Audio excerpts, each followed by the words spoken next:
to completely fill in all of the texture. Completely saturate all of these detail pieces.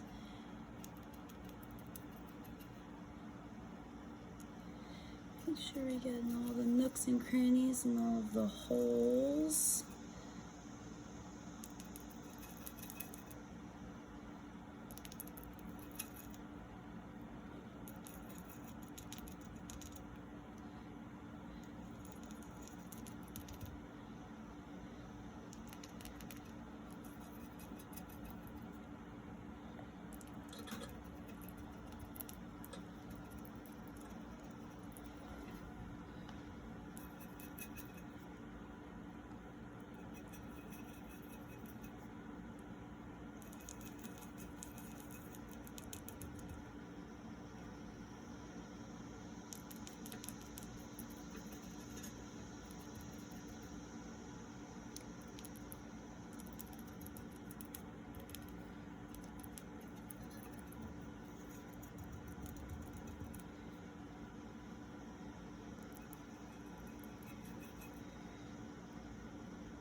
And once that's fully covered, we're going to start the process of wiping away.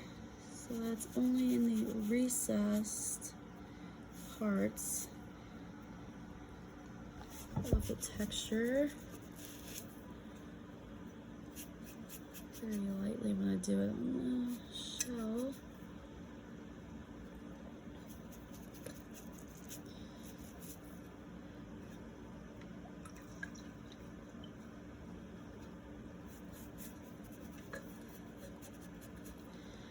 And this is where you're gonna have to probably get a brush.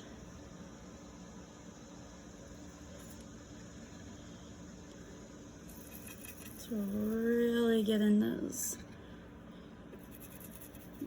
barnacle crannies. And that's just water. And it's just water.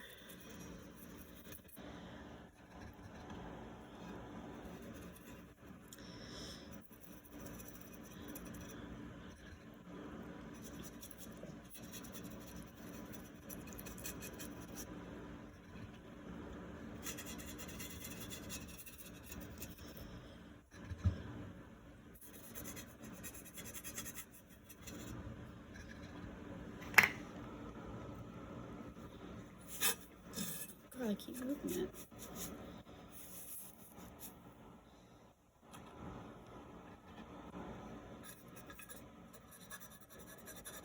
Make sure to get anything off of his claw.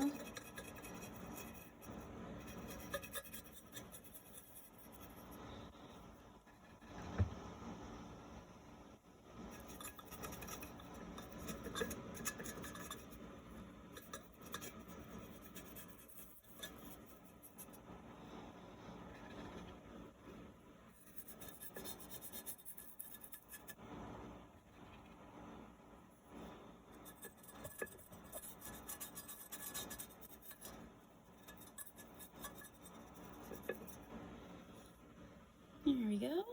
So that looks pretty good, actually.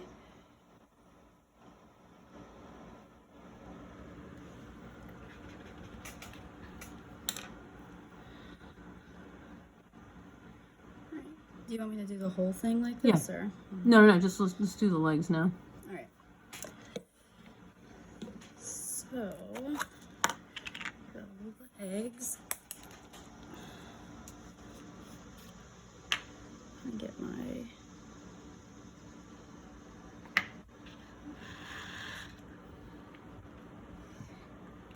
that out.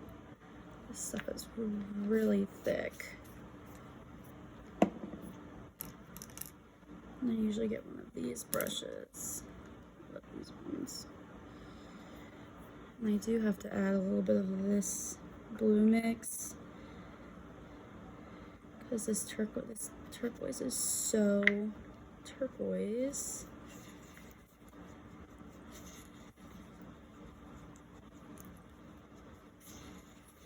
These speedball underglazes you have to mix up because they're so chunky. I usually just take my brush and slowly add water to it.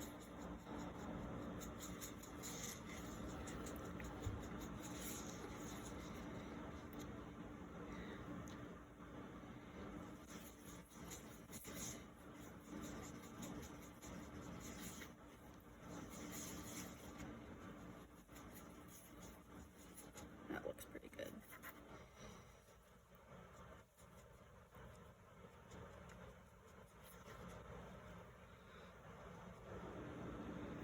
All right.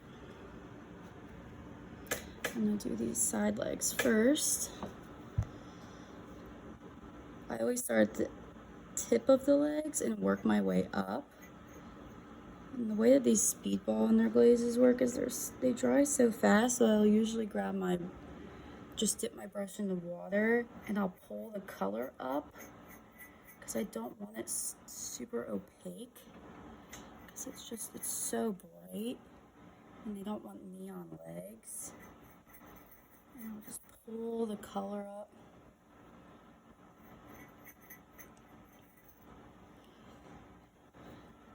And then it also helps keeping the brush strokes because we don't want brush strokes either.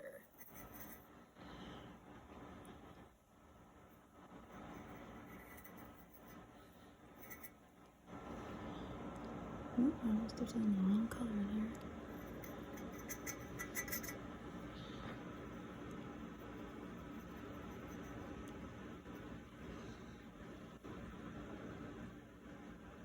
And I pull it all the way up and tuck it up into under his body. Make sure I really get under.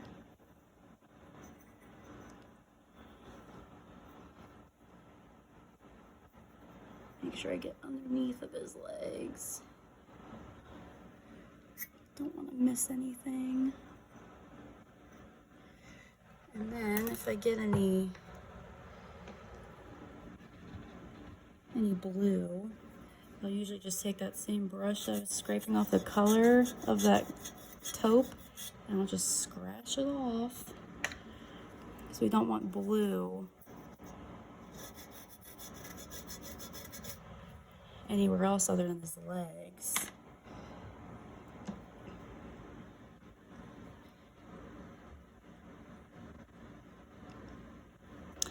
There, actually looks pretty good.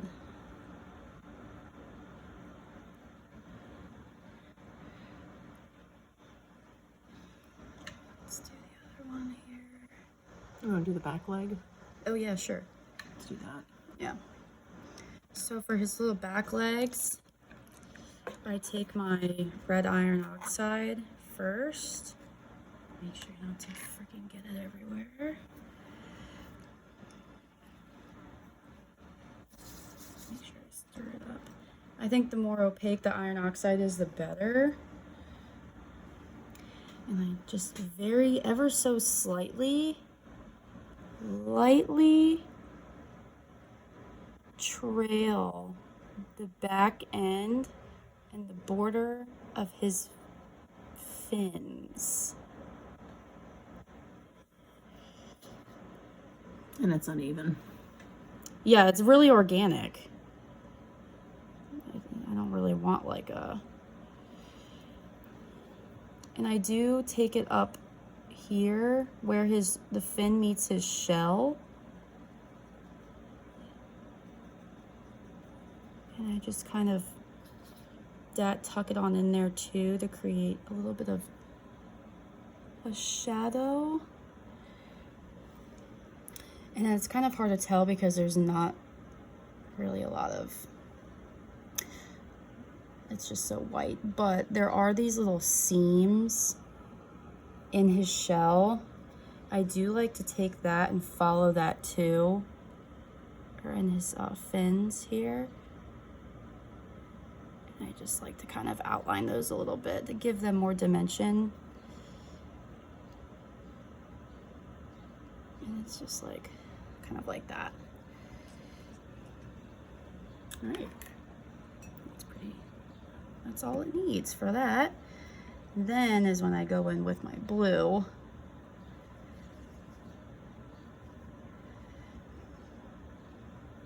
And I'll just go and put my blue right on top of that.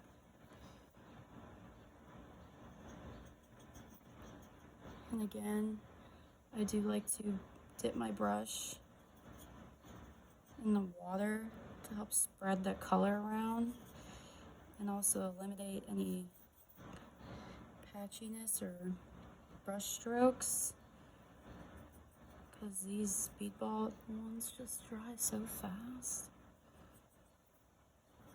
And fully saturate and make sure I do cover that red iron oxide that I just put down.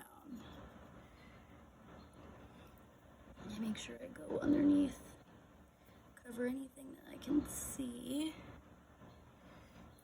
Go in and tuck the blue right underneath of his shell.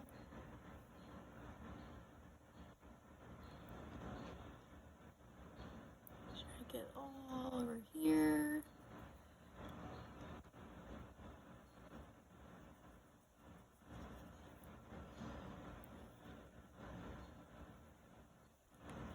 Get on the side.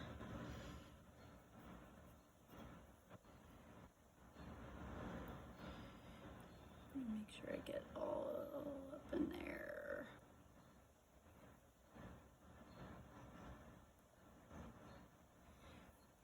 Alright, that looks pretty good. I got a little bit of blue right here, so I'm gonna get that off.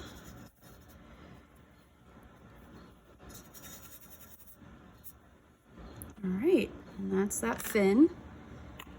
And then once you do all the legs, Yep, once we do all the legs, we're gonna dip the whole thing in clear now.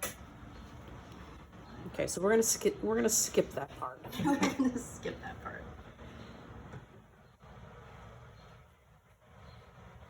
Oh, do you want me to actually dip it in clear? No. Oh, okay, cool. All right. No. We're gonna skip that. We're gonna skip that part. So now Okay, we're just gonna so- pretend that we've already. We dipped it in clear. The whole thing is gonna be covered in clear. So once it's covered in clear is when you have to go back and you have to completely wipe off this entire top shell. It needs to be completely wiped off. You don't have to worry about wiping off the underneath of the shell. I do wipe off the tips of his eyeballs because that's where black is gonna go. And I usually use the velour black, which is the shiny black. So just wipe off all of the top of his shell and then the entirety of his claw. So this whole front part, all of the claw, anything a brush can reach, and then his whole shoulder. So anything a brush can reach as well with that. And then once you do that is when we're gonna go back with our red iron oxide here, and we are going to completely saturate the top of his shell. And why do you wipe the shell? Why do I wipe the shell? Yeah. Oh, I wiped the shell off because the sage matte, which is the green part, does not interact well with clear. So we need to get rid of And how so? the sage matte. It when mixed with the clear, it runs. Yeah, they runs. Does not look good. Pulls away. And then it's just left with a white clear. We don't want that. So I'm completely saturating the top of the shell and constantly mixing up this red iron oxide because it always just sinks to the bottom.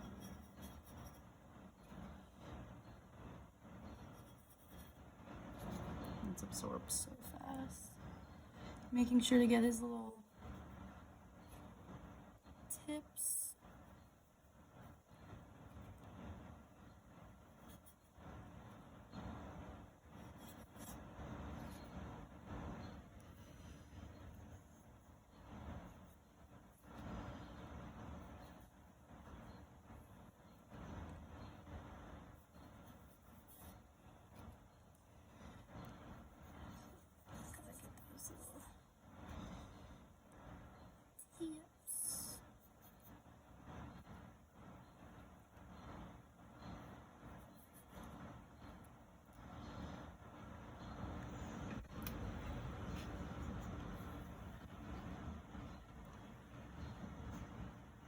Now, do you do the front parts of the shell? You've got it on the top, but you don't Yep. have it on the. Nope. I leave all the underbelly of the crab completely clear, so that you won't even rub all the clear off. Mm-hmm. That will just be clear.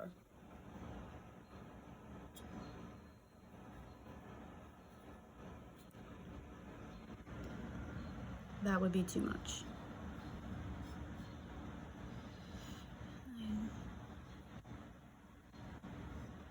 So the clear does not get rubbed off these little pointy pieces. What pointy pieces? These pointy pieces. I do. It's just not the underneath. Oh, the underneath. Okay. Yep. So anywhere that there is sage mat. Yes. Anywhere that there is going to be sage mat, that clear needs to come off. Okay. All right. So that's looking good. That red iron oxide. And basically, wherever there's red iron oxide, there's going to be clear. Or there's going to be sage. I get them so confused sometimes. Perfect. All right, so that shell's looking really good.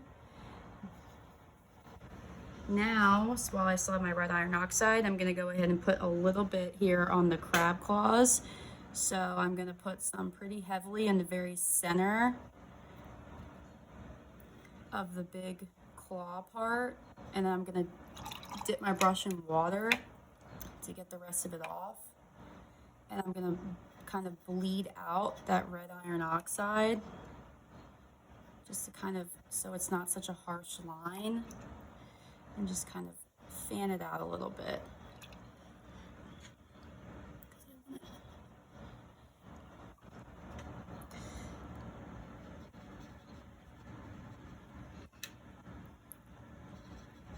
I don't want like a harsh band of just red iron oxide, you know.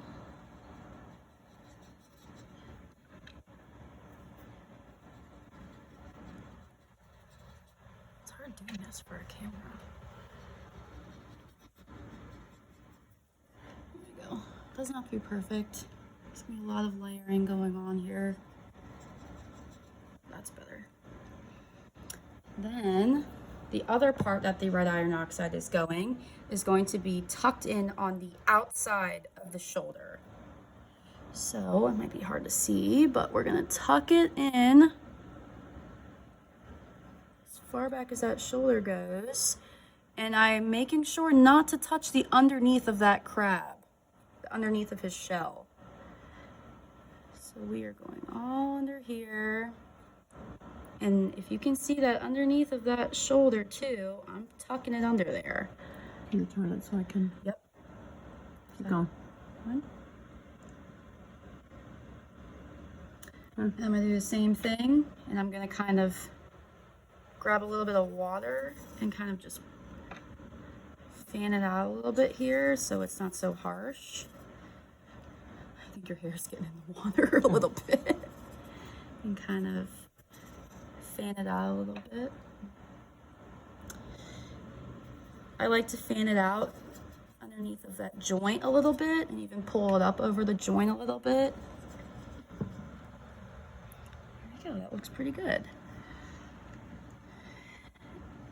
Make sure, I just don't like harsh lines. There, that actually looks pretty good. All right, so then the next step with the claw is I take my red crab mix and it's just ever so slightly. I'm gonna do the red now for the tips of the claws. So the red goes tucked in here, right in his the rough part of the pinchers. You'll be able to see the texture. I use a dabbing motion because I want it to be, you know, pretty organic. And then I do pull it out over the tips. And I do want this to be nice and bright, so I do layer it on pretty heavy because I want those to stand out since it is a very important part of the crab. And then I just kind of dab and bleed out whatever is left over my brush. Just so it fades up.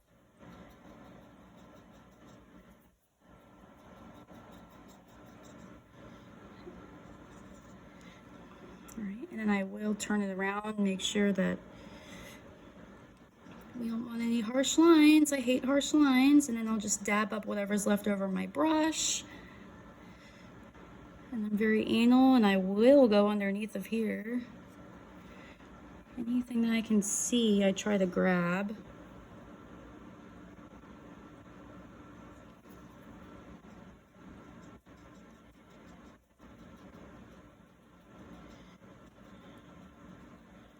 Perfect, that looks pretty good.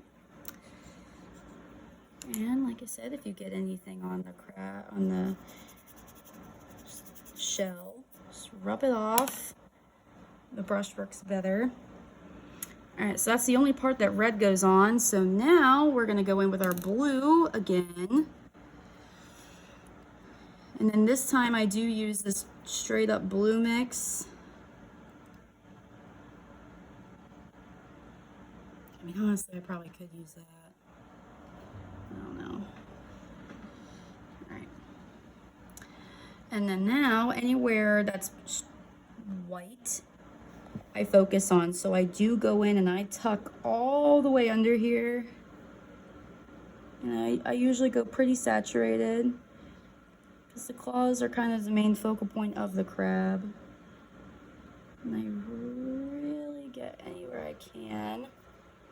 But once we start getting towards that red iron oxide, I get a little bit thinner and I just use whatever is left over my brush. And I do that dabbing motion like I did with the red. Because that's where green, the sage matte is gonna go. And I do like to have them bleed into each other just because I think it looks really nice. And be very cautious. And then we're gonna bleed these reds and the red and blue together, ever so slightly. And then we're gonna dab that red or the blue up into the whatever is left on my brush. There we go. And take pretty saturated up in here.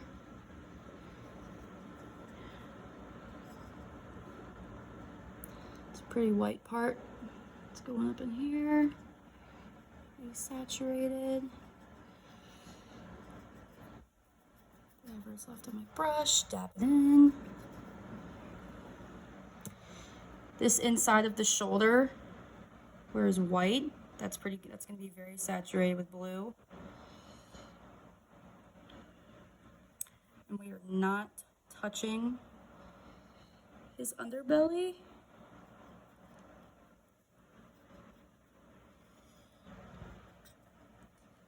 And we're gonna harmonize those together with whatever is left over on my brush. Sometimes you gotta pick up a little bit more.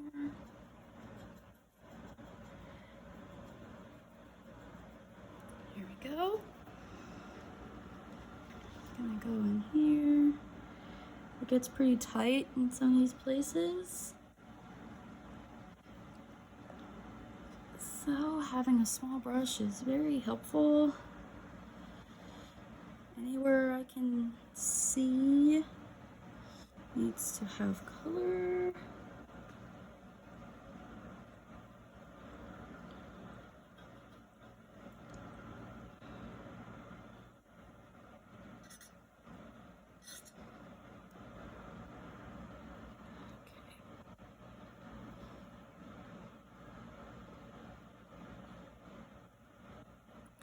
Trying to avoid that other claw.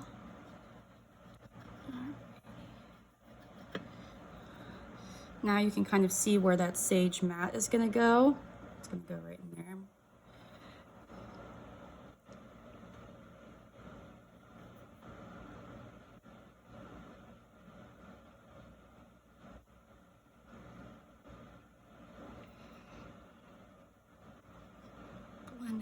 So you always do it the red iron oxide, then the red tips, then the blue, then the sage. Yep, this is the exact order of operations that I just found worked out the best.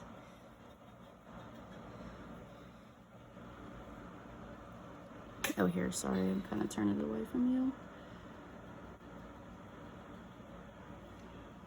Alrighty. It's good enough for video purposes. What do I do with that brush? Oh, here it is. Got a little bit of blue on that claw. Alrighty. Now, we're gonna get our sage mat.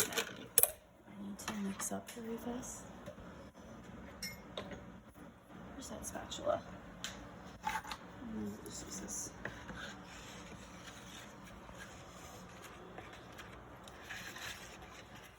Just make sure this is mixed up very nicely.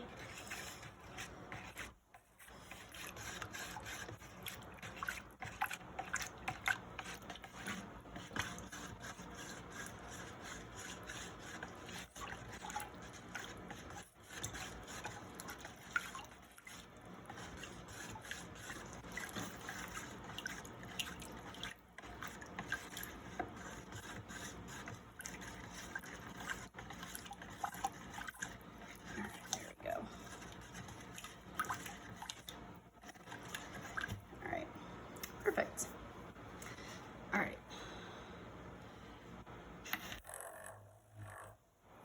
Now this sage mat, it dries very fast. So the best way that I found to apply this is literally in a dabbing motion. You'll see literally. The second it hits the piece, I mean it dries. And if you keep dabbing it and pulling it up, it will literally pull the glaze right up from where you just laid it. So I do this overlapping dabbing motion, and I go in a pretty thick, heavy hand, and it's only a few dabs while I'm rotating the brush and slightly overlapping each section. It's just the best way that I found to apply this glaze. Can you use a bigger brush on the shell itself? Probably. I don't know, it's just how I've always done it. And it just looks so good, so I just haven't really done it any different.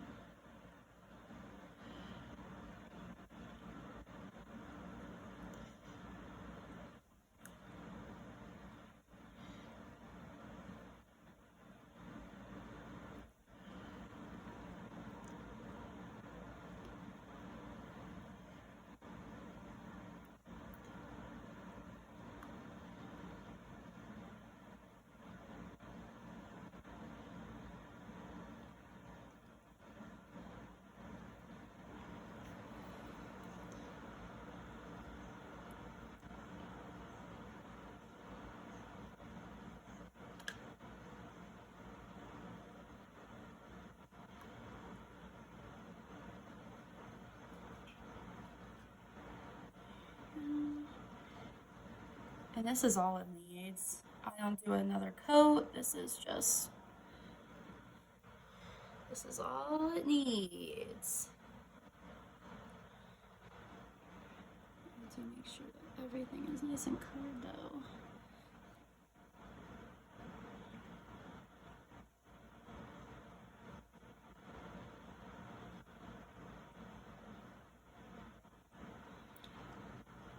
Make sure I get his butt.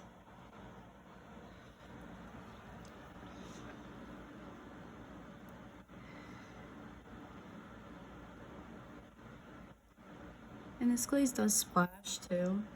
I don't know why it just does. There we go. Nice, nice. I do try to tuck it up underneath of his butt if I can. There we go. That looks good. All right, so that's a shell. It's pretty easy. Now for the claw, we're gonna go in here in that main part where all that red iron oxide is, and we're just gonna go right on top of it.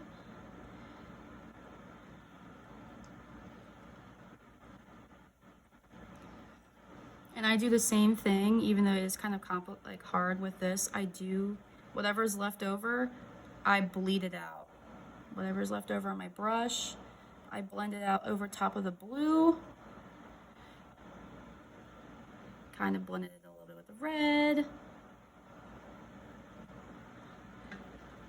Go on top of the shoulder a little bit.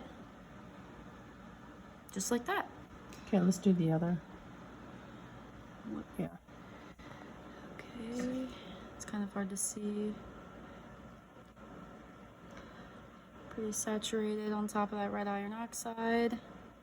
Make sure I get underneath too.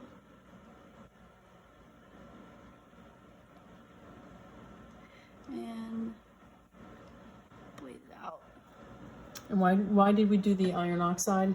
The iron oxide gives a nice warmth, Otherwise, it just pulls white. or else it just pulls white. It just kind of, it gives a nice warmth to the sage matte, where it elevates the texture of the crab shell and any of the other textures. Yeah.